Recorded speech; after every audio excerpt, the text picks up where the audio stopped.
start reading the chapter Criticism, the Fact That Always Change Us by Dr. John C. Maxwell. We're starting from where, sister? We're starting, it doesn't have a page number Okay. or a chapter number, so it's a continuation. I know last week we saw my leadership habits, now we're gonna take a look at the criticism, the fact that always changes. Okay. Okay, Emily, do you have your handbook? Yes. Okay, great. So let's start by the word when you see this word criticism, the fact that always changes, what's the first thing that comes up to your head? To your mind? Criticism. Is it like do we see it as something positive or something negative? What do you think, Emily? I think like a little bit of both. A little bit of both. Good, good. How about you? Me Susan? too. That's good. Exactly. That's what we're gonna be looking today, both. And I guess we can relate it to both because here when it's our turn to preach, we always get that constructive criticism, right? And it's a constructive because they're not criticizing you in a way that, okay, I'm gonna make you embarrass you or talk about you. It's something that's gonna help us continue get better. So the introduction, I'm gonna go ahead and read it. The price of leadership is criticism. Nobody pays attention to those who finish last. President Truman said, not Trump, President Truman. If you can't stand the heat, get out of the kitchen. If you lead others, you will be criticized. That's for sure. And that's true. As leaders, let's go ahead and step out of church and look at it in a global scenario, right? Like right now, presidential. You see it every single day, there's news about the candidates. There's always a lot of criticism, good and bad. Now, if you go further into the community, it's the same. And if you get closer, like the circle starts getting like closer to you, even in family members, you see it in family members, right? Like, you get criticized for this or for that. But here's specific as leaders, there's something that we need to understand that there's always gonna be good and bad criticism. And we need to be ready for that. Yeah. You need to be ready for that. And there's a word that is called resilience. And resilience, I always, when people are like, I don't really understand the word resilience, I just picture a palm tree.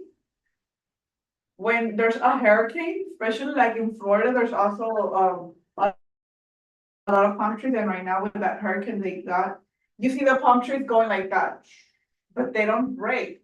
But you see a lot of trees, huge trees that, they're gone. And in our mind, it's like, how can a huge tree, a hurricane has that power to, turn it over y hacerlo garras and everything, and you see the palm trees, and in reality, it's very few of them that actually get to make it to the floor. That's how we need to be with criticism when we are in a leadership position. And if we are in the other side, we need to, step back and reconsider before we criticize. Because we have to learn how to be strong. You're gonna bend, it's gonna hurt, but you have to go back. Okay, so the most criticized are, Sister Norma, can you read number 1, and Emily, can you read number 2? The most criticized, number 1, the leaders. Criticism is something that can be easily avoided by saying nothing, doing nothing, and being nothing. Okay. So Oh, Go ahead, go ahead.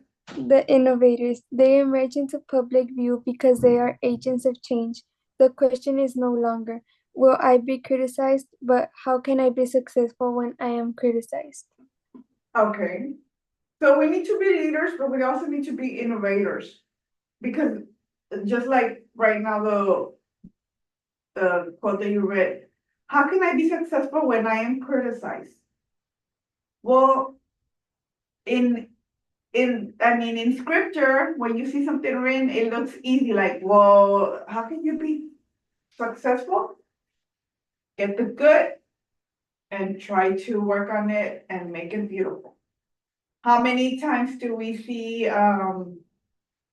in the sand, whenever we go to the beach, the sand, is all flat, and ideas come to our mind. Let's make a castle, let's make so many things that we can make with something that it's just there. Well, why not make that criticism, those bad words, those things that are not helping us, into something creative that's gonna help us? And it's like, yeah, are you like playing yourself some reverse psychology? Yeah, do that. Do that. And as we move on, we're gonna see if they did it to Jesus, what make us think that it's not gonna happen to us, Exactly. right? Mhm. Okay, so 10 keys to successfully receiving criticism. The first one is understand the difference between constructive and destructive criticism. Someone said constructive criticism is when I criticize another person, and destructive criticism is when another person criticizes me. I don't know about that. What do you guys think? It kind of doesn't make sense. No, it's not. I mean, there's no way that could be constructive, or if both of them are destructive, because constructive criticism is when I criticize the other person, but trying to lift them up and helping them, like we do it here when it's your turn to preach. And destructive is when another person criticizes me. So you want to look at it like that. The questions that help determine whether criticism is constructive or destructive. A, how was criticism made? So this can help you when you are preaching and apply it. Like whenever you listen to their comments, you want to go back and you're like, okay, how was that criticism made towards me? It's always gonna be good because I know they're not gonna try to be talking to you in a bad way. B, when was that criticism made, in public or in private? So whenever someone that really wants to help you and give you that feedback is always going to talk to you in private. Unless it's something that we're doing like educational here, something that's already standardized in a format that you know that it's gonna happen, in advance. But otherwise, if there's somebody that wants to try to help you and tries to criticize you in a meeting, anywhere, in public, or just randomly, like blow it out, it's not constructive. It's not. We need to be very careful about that. Why was it done? Is the person hurt or is the person having a positive attitude? So when somebody gives you a constructive, if they want to call it a constructive criticism, but the person is hurt, we're gonna know. We're gonna know that their comments are not really, they're more offensive than constructive. Okay? So it's that institution that we know that it's not coming from someone that really wants to help us. Or we can also, there's people out there that wants to like, hey, look at me. I'm this and that. I'm a theologist or whatever you wanna call it, and it wants to like criticize you, but I'm helping you. Oh, not really, they just want to have their 5 minutes of fame, like they call it. Don't take yourself so seriously, number 2. Biggest mistake, we take ourselves too seriously and God not serious enough. So you see right here, we take ourselves too seriously and God not seriously enough. So what does that mean? That everything we're doing, we need to always come back and reflect, and this is for God. Not about me, it's not about how much I know, it's about Him. Leadership is about God. And we can take leadership out there in our community. We can walk with leadership, we can be leaders, but always remember that it's about God. Okay, any questions? No. Okay. Number 3, can you read it, Emily? The question number 3, right? Yes. Okay. Why was it done? Is the person hurt or is the person having a positive attitude? Oh, wait, I'm sorry, no, Number 3, look beyond the criticism.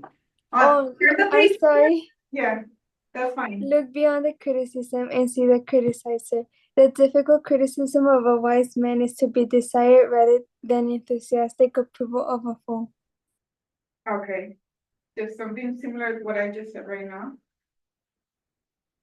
Questions to ask yourself when seeing a criticizer. A, is that person someone to continually criticizes, who continually criticizes? That's, and I know this topic, it's a little bit like, oh my God, sister, we're just talking about negative people here but we have, as leaders, we need to learn and we need to be ready. Not to confront, but to accept that there's people out there, they're gonna come to us, and we need to love them, and we need to be ready. That's what a leader is. Why? Because as soon as somebody comes in, and criticizes and hurt our feelings, there's 2 actions that we may take. Just say, you know what? I don't wanna be a leader anymore. I'm stepping down. Bye. Or hold a grudge or feel sorry and walk in your minister just looking down. Because somebody hurt you and you lower your self-esteem, so now you don't think you're capable of. So that's why we need to be ready to confront in a wise manner these people. Okay, is that person someone who continually criticizes? Is that person someone of my support? Is that person someone I respect? Those are the 3 things that you need to consider. Number 4, Sister Norma. Take care of your own attitude. The attitude we take is sometimes more serious than criticism. 1 Peter 5:21-23. Okay, so let's go ahead and read 1 Peter.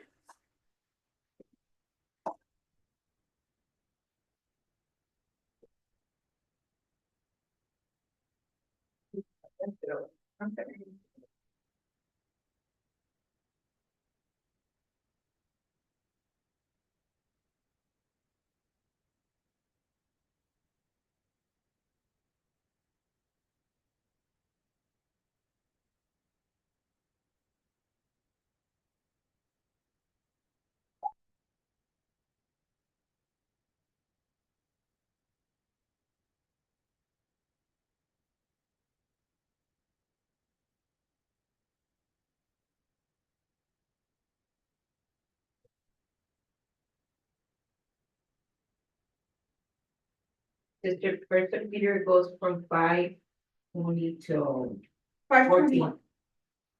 And it says- Chapter 5, verse 21. Yeah. And here says 21, through 23.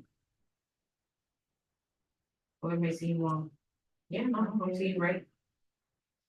So then it's wrong. It is wrong, sister. Because in Second Peter, there's no 5. So you have 21 then? No, we don't even have 21. It just goes as far as to number 14. Okay, let me make a note here so they can go ahead and work on that one.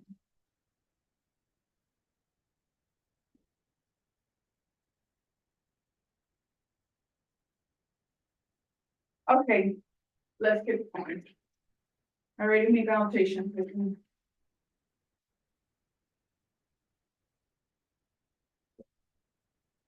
Number 5, understand understand that good people are criticized. Jesus was criticized even though he had perfect motives. So let's look at the motive. The first one is A, good. So let's go to Matthew chapter 11.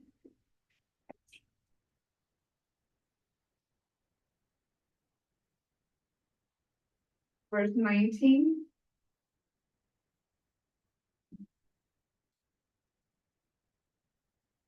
You want to go ahead and read it, Emily? Matthew 11:19. Yes. Okay. Whenever you're ready. The Son of Man, on the other hand, feasts and drinks, and you say he's a glutton and a drunkard, and he's a friend of tax collectors and other sinners. But wisdom is shown to the right by its results. Thank you. So there you go. But wisdom is shown to be right by what it does. So that's something that we need to be on the lookout.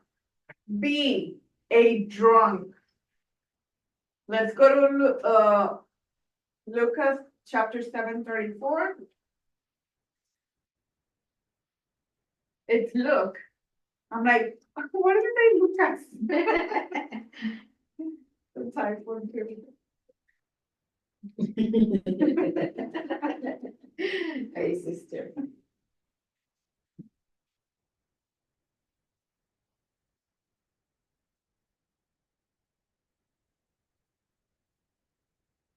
Okay, Sister Norma, you have it?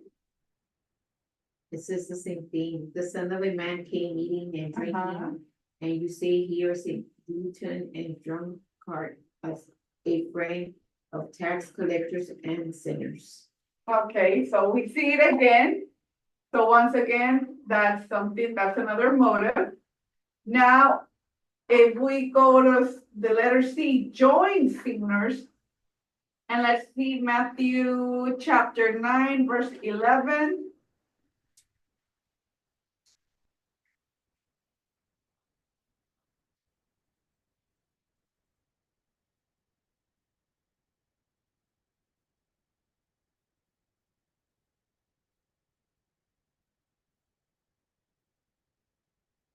Emily, do you have it? Yes. Okay, go ahead. But when the Pharisees saw this, they asked his disciples, "Why does your teacher eat with such scum?" Okay, and here it says the Pharisees saw that Jesus was eating with these people. They asked his followers, "Why does your teacher eat with tax collectors and other sinners?" So let's go to D. He talked with Samaritans on John chapter 8:48.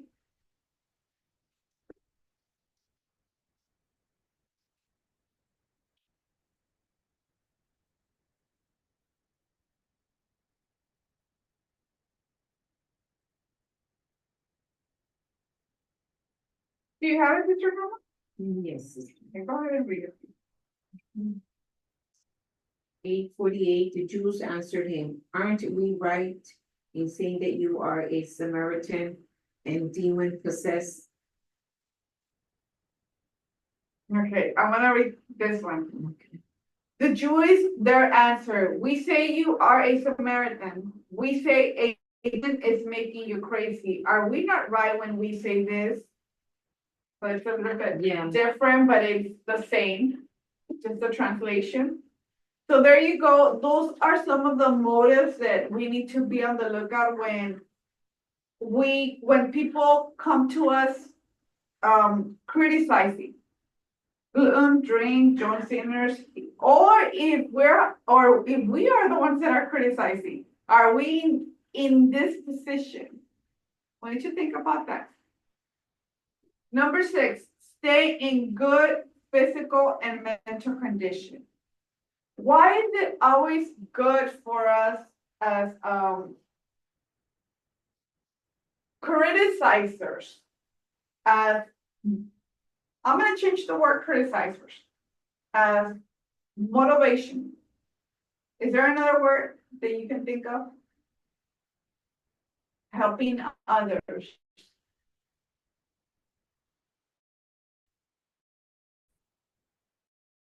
We can use that term.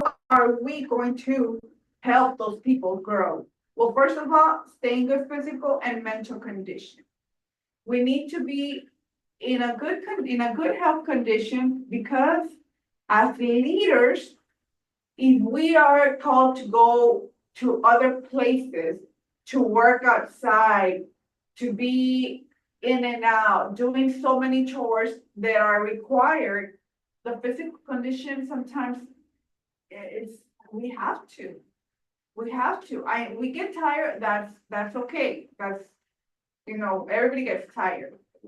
But when as a leader, we are representing, well, remember, this is the temple of God. Our body is the temple of God.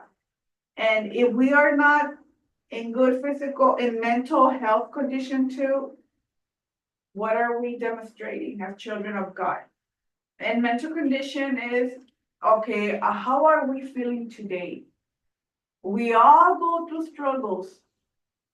And we do it as leaders, we usually do it outside of church.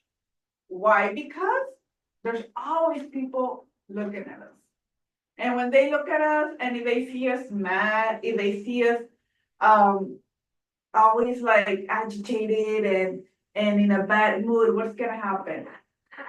People are gonna start like, you know what? You're right. Yeah, right, like you're not really the one you say you follow.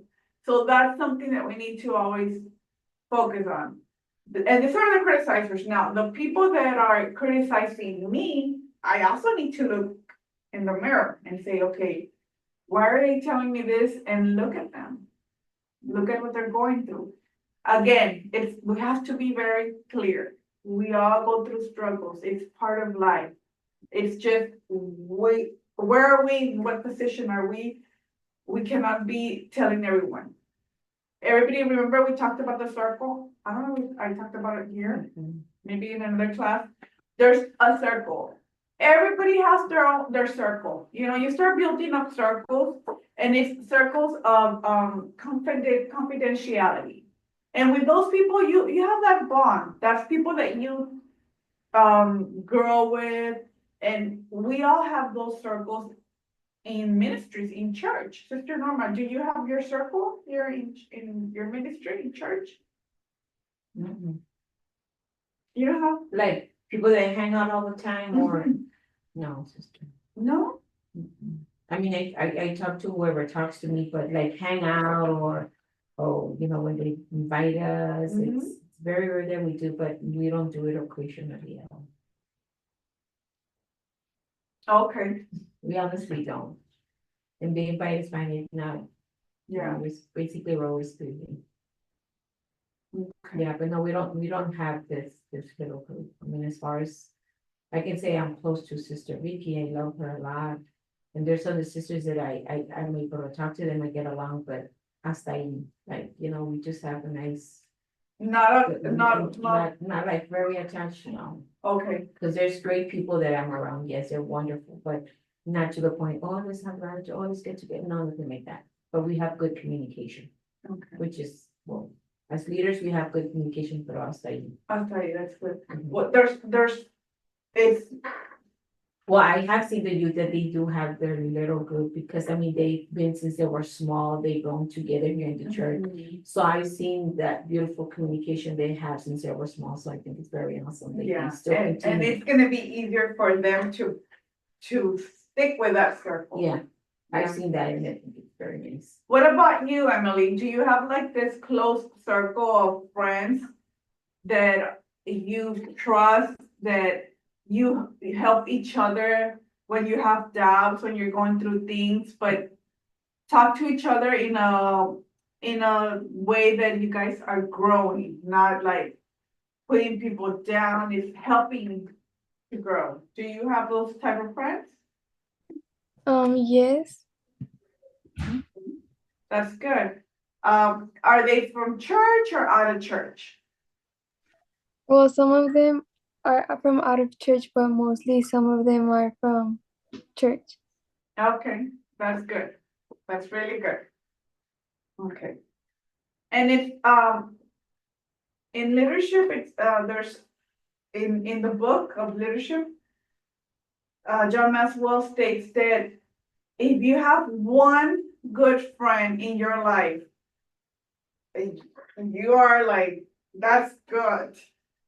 I mean, if you have two, whoa, like, really? Wow, how are you doing that? And when I mean like, that bond that you can Yeah. trust, that they're gonna help you grow, that's really good. Sister Vicky is one of them.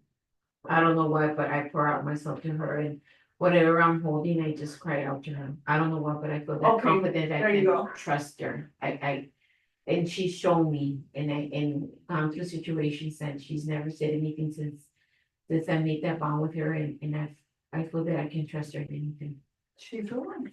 She's an awesome. Maybe it's just that both of you are so busy that you don't have that time to. Yeah, But. when she's we not. do, I pour out myself to her. She hears me out. Okay. Sister, I call her sister. I'm going, what? ¿Qué pasó, Normita? And I just start crying. Okay, dame un poquito. Vamos a orar. Then yeah, I am cool down and Okay, but it's awesome, sister. It's very, Yes. there is only one. okay, there you go. It's very true. Yes. So that's a great example that you gave.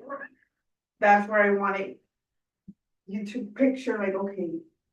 Cause sometimes when we think of, okay, the circle of people, oh, 10, no, not even. Mm. Not even, I mean, one.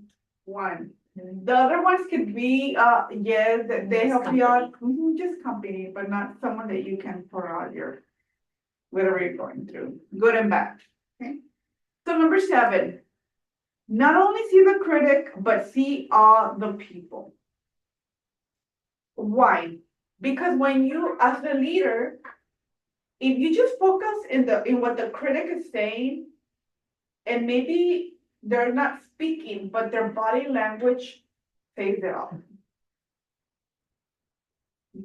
Just disconnect yourself from the critic and focus on the people. How are the people's reaction? What are their reactions? Are you getting a positive feedback from them? Is there in the youth ministry, is there positive results? Yes. Is there somebody that's criticizing the ministry and saying, ay, ¿pa qué hacen eso? But then you see like the heaviness of a positive result and the criticism that, focus on the people, not on the criticism. Okay. Number 8, let time vindicate you. So this is, vindicate is like, let time speak for itself. Like, let time see what the result is, the outcome. Number 9, associate yourself with or join winners. And this is, it's just like thinking about the circles. Associate yourself with or join winners. That means that join yourself, associate yourself with people that are gonna help you grow. That's very important. When you are with people that are not in the same page as you are, that their language is not as the same as you, get out of there. Get out of there. It's people that are gonna drain you. It's people that are gonna suck your time and not gonna let you grow as leaders. Because there's leaders out there that can do that. Instead of having those conversations of growth, of how can we fix this, how can we do it? How can we, those conversations. Those are the conversations we wanna have, not conversations of putting people down, talking about people, talking about ministries. No, it's constructive criticism. So if you meet people like that, run, run. I know, love them, but you don't have to stay in the circle. Okay, focus on your mission. Change your mistakes. So if those people are focused on your mission, that's good. And if they're making you understand like the mistakes, it's okay, you're doing this and that. Similar to when you're preaching, like, oh, try to hire your voice or try to move around, or I don't know, things like that. Okay, that's good. They're giving you that feedback so you won't do it again. Any questions?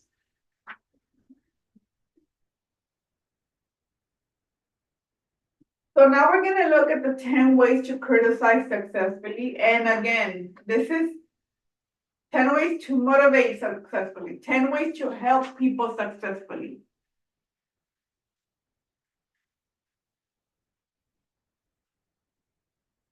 One, review your reason. The goal of criticism is to leave the person feeling that they have been helped, not humiliated.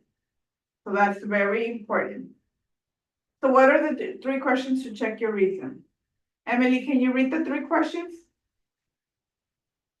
Yes. Okay. Would I criticize this if it didn't have to do with me because it hurts me? B. This criticism will make me stand out.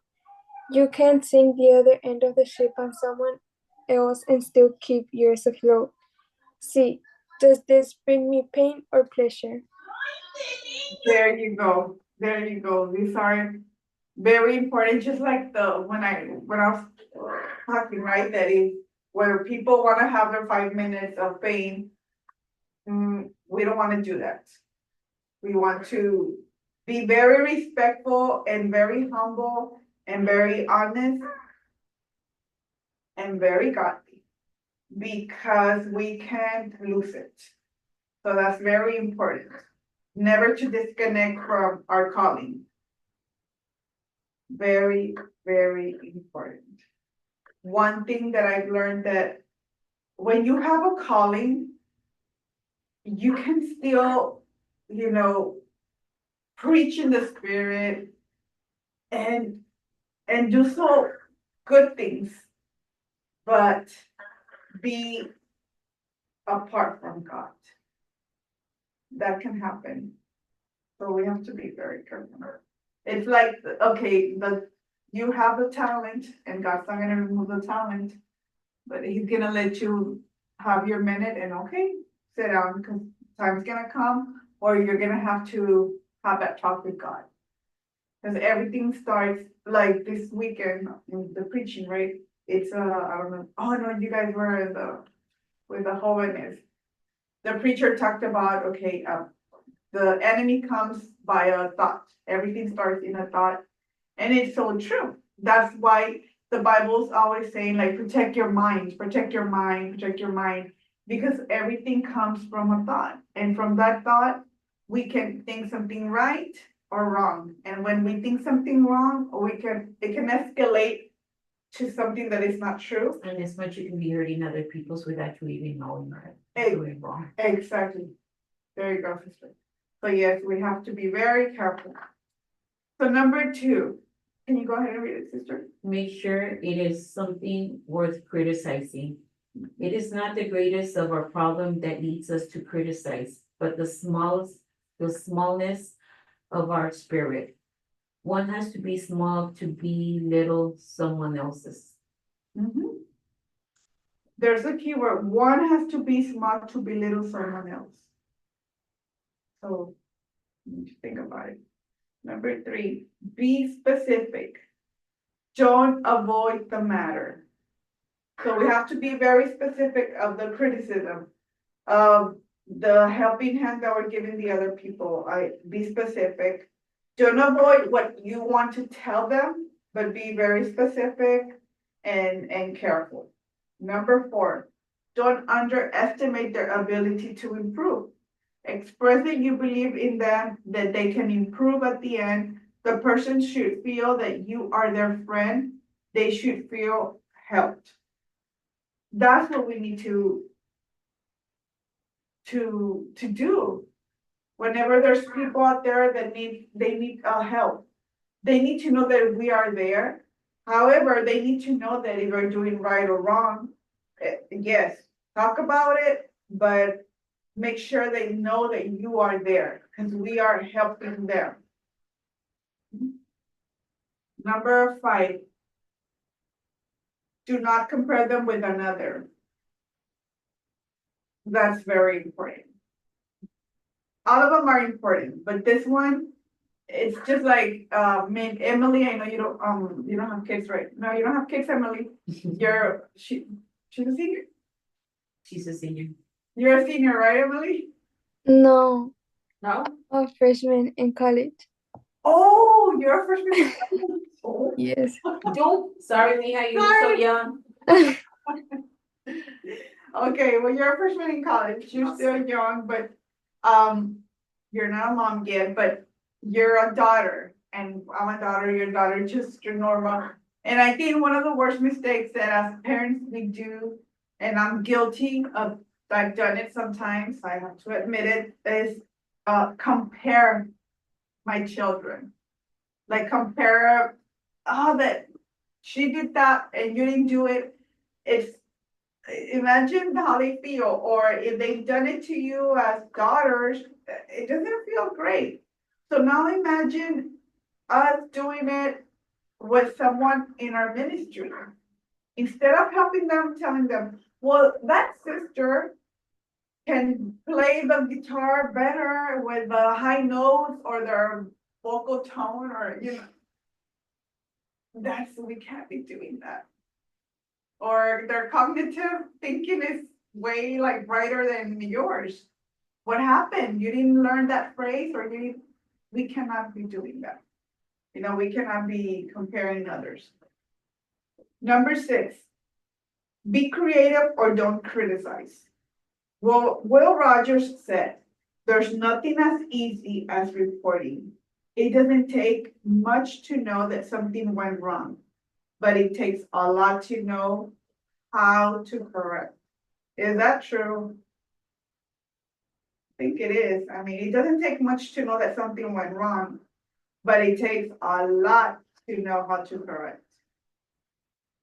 When there's mistakes that we do in life, it takes us more time to correct them than what it took to make a mistake.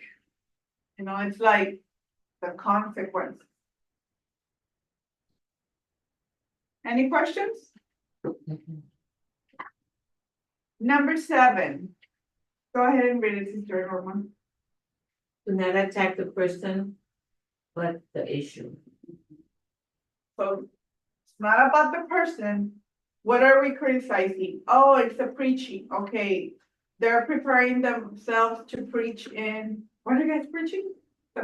In, They haven't told us, They haven't- they haven't given us nothing. really? They haven't October? even approached us or told us what we're gonna be preaching. I have no idea, sister.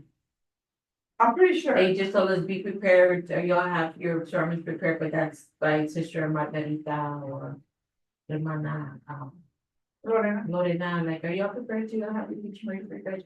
But that's about it, but they tell us either you're gonna give you something or or we're gonna choose it our own, like, I don't know that part, they just mentioned that we might.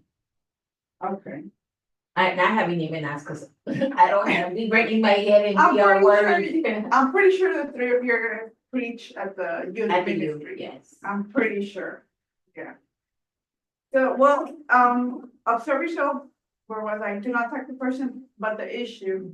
In this case, it's not attack, but give a constructive criticism about the preaching, not about the person.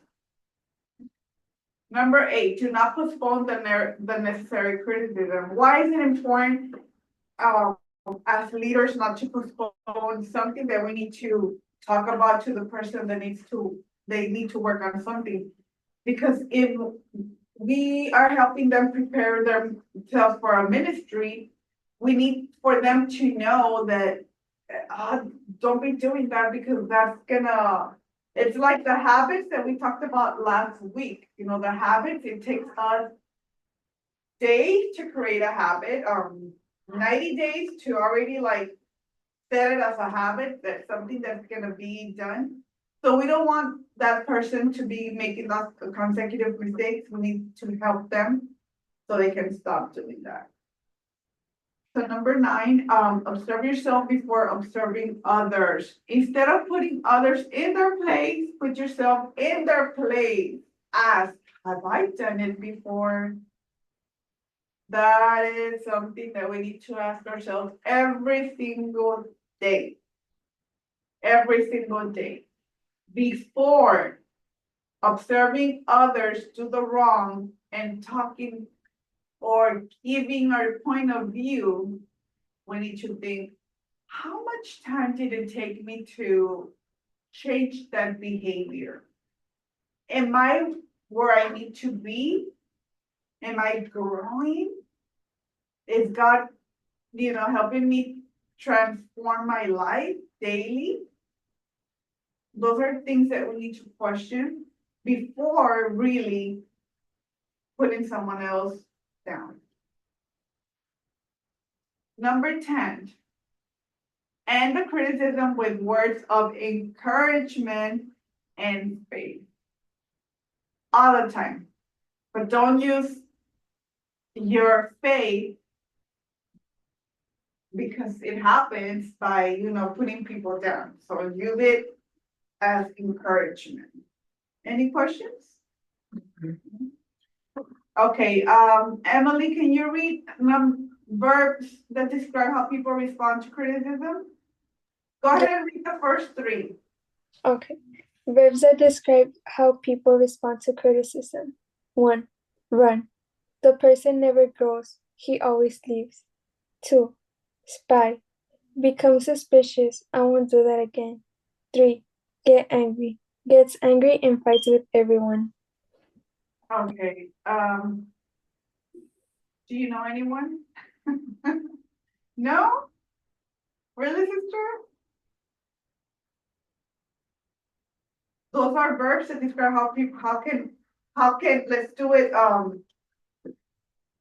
let's put it in, those are verbs that describe how people like me can respond to criticism. So we won't feel like, okay, because we've done it before. I mean, I've done some of this ones before. And you run. The person never grows. He always leaves. Like, why? Because I don't want to feel criticized. So you run. Instead of, staying and listening, because that's going to help, we run. We become suspicious. I won't do that again. Or gets angry and fights with everyone. Oh, no, I didn't do that. And you see that with our kids. No, he did it. No, it's because I was late because, or if you're going to school and you get there, you give yourself this whole scenario explanation, you get angry because, you're going to ISIS or you're getting an I citation. You're always looking for that excuse, you get angry. Those are verbs. Now let's go ahead and read the other 3, Sister Norma. Lying, denying our problems, doesn't face reality. Cry, it hurts like everyone, focus on the pain. Resent yourself, what can I do? Am I like this and what? Okay. So number 7, ask, why do they only notice me? Investigate, you want to know all the details again. Dying, appearance. Has been crucified with Christ, is dead to the world and lives for God. And number 10, accept. Courage. receives criticism from others and becomes a better person, they rise. So we want to be like Tiny. I know some of these are gonna be in the test, so try to put a note right there.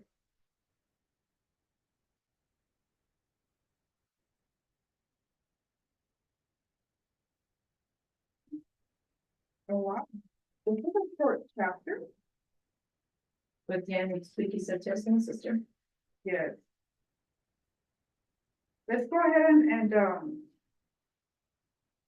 No, is it next week? No, it's not next week. It's in No. 5 weeks. No, it's not. No.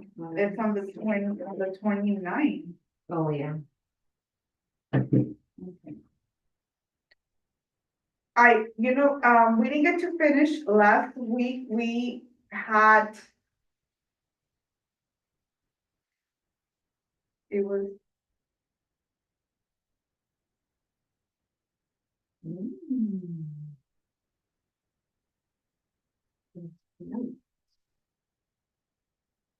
Let's go ahead and go to last week's chapter and we're gonna read, how to go from knowing to doing.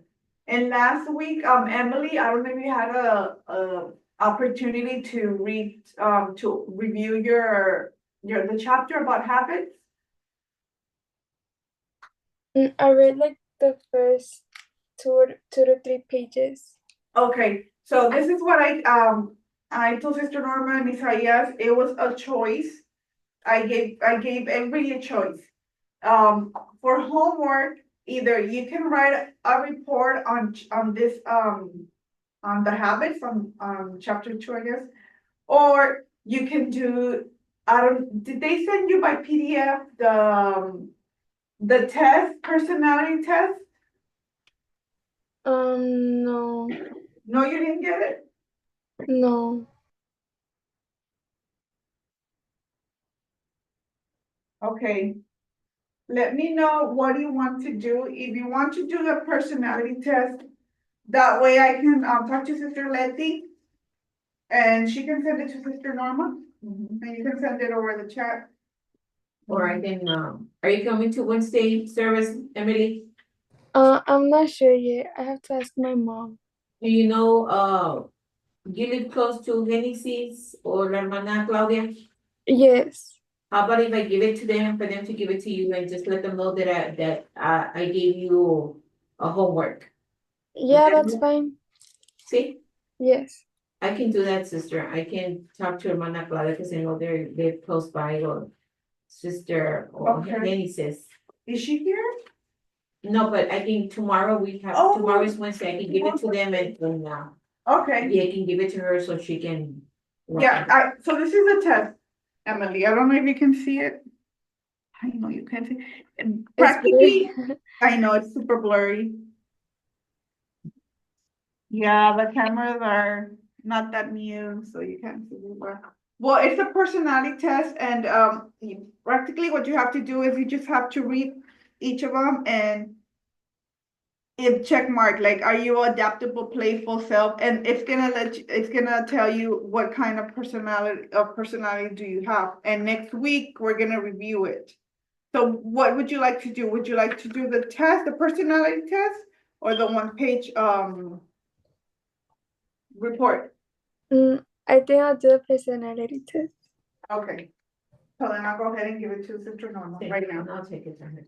I'll give it to Sister Claudia. Make sure I do it.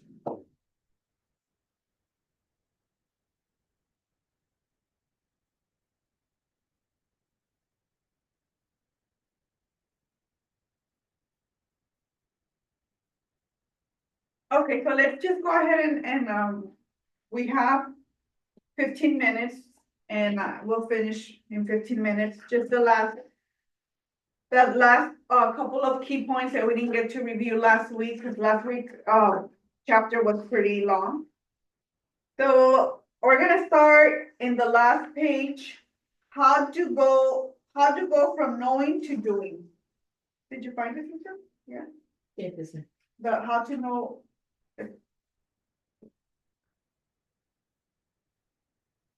Did you find it, Emily?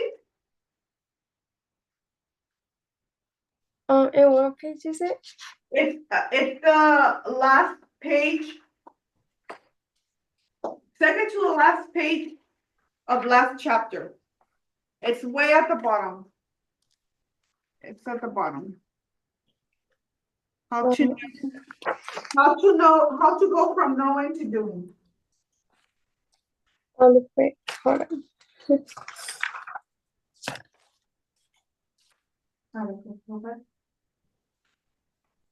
That one. We Oh, did we it. did? I think the only one we did, and it was this little part. Oh, the attraction winner. Yeah, Okay, no, disregard. yeah, because for every ending, I will put the line, I will put the date, so I know where Thank we you, stayed. So sister. when you started over here, I was like, oh, okay, so I guess we're gonna. skip Okay. this. I didn't say much, sister. Wait, okay, go ahead and Emily, it's the last page, number 9. It says attract winners. And parentheses, create a team. Yes, I found it. Okay, Sister Norma, can you read? Attract winners means create a team. Eagles don't roam in flocks. We have to find them one by one. The first way to evaluate the intelligence of a leader is to see the people around him. We must not only use all the brain we have, but all the brain we can borrow as well. And that is true. Whenever we see an eagle, we usually see the eagle alone, right? Like they're roaming around and I guess looking to see who are they gonna devour. And that's how we need to be. We need to always try to find eagles because one brain works better. 2 brains work better than one. Okay, that's how we can create a great team in ministry. The principles for attraction. Emily, can you go ahead and read it? Yes. A. Be an eagle yourself. B. Provide the ecosystem.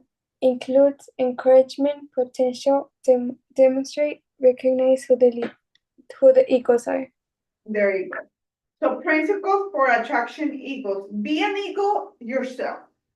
So what does that mean? That we have to be a good testimony.